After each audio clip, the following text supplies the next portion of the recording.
This is Ari, Gwendolyn and Brynnifer. They are in a polyamorous relationship and they all parent Hazel and Sparrow.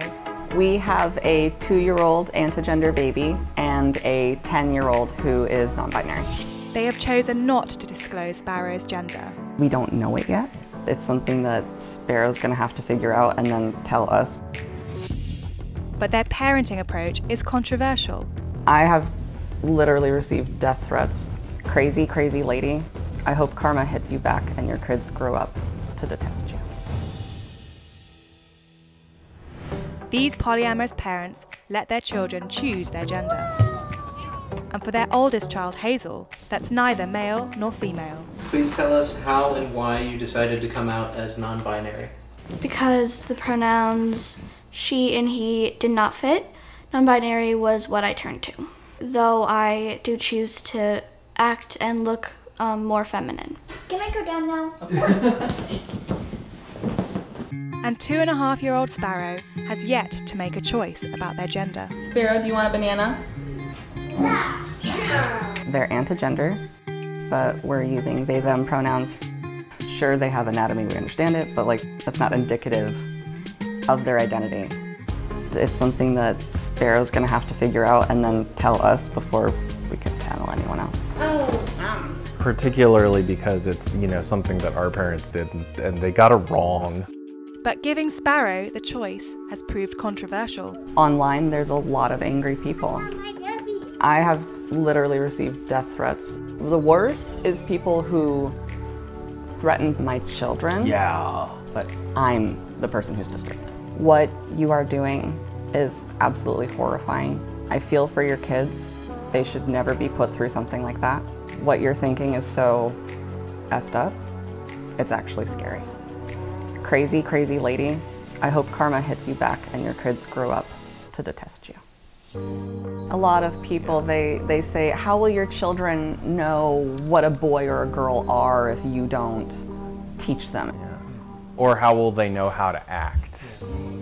There's a lot of assumption that we're raising them without a gender and we're not giving them any information as to what gender is, when that's just not the case. It's funny because one of the main complaints that people say is children are too young to know their gender. That's why they have to be told what their gender is. And we're like, well, I think we agree on the source information. We agree children don't know yet, but how we respond to that fact is very, very different. Oh, the other one anyway, guys. The parents educate their children differently from regular public schools. Hazel schools themselves. Hazel is very led in what they do. I basically just try to keep up with them. So typically, how many hours of study a day do the kids do?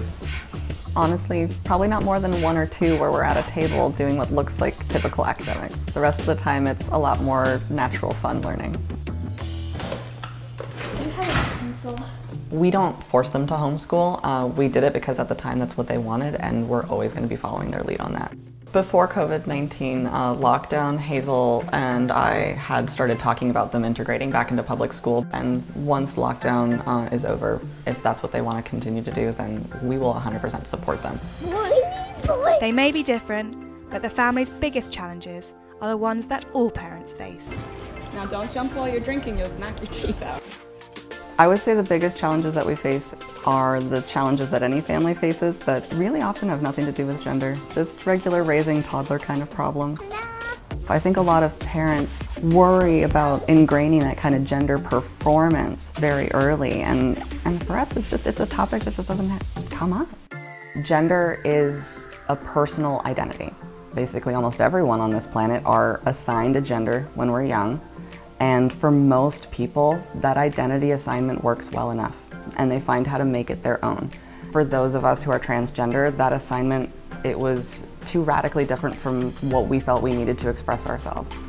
And that definitely has influenced my views and opinions about gender. At the end of the day, what I think it is something that people get to decide on what it means to them, what it is, and how they express it. Yeah.